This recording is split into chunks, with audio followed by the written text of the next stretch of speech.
তাহলে আমাদের আয়রন করতে সুবিধা হবে। হ্যাঁ, এবার আয়রন করার জন্য আমরা এতটুকু এতটুকু করে চুল নেব। হ্যাঁ, নিয়ে এই চুলটা আমরা রাখবো, ঠিক আছে। আর আমরা হচ্ছে টেম্পারেচার দিয়ে দিলাম 230 সেলসিয়াস, ঠিক আছে। এটা আমাদের হাত যেহেতু স্পিড, তাই আমরা বেশি দিলাম, তোমাদের হাত স্পিড কম হলে 210 করবে, ঠিক আছে। আর আয়রন যত ভালো হবে তত ভালো।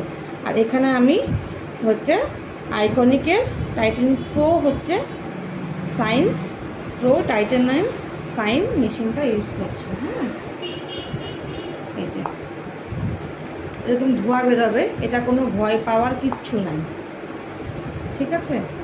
10 বারের মতন আয়রন করবে।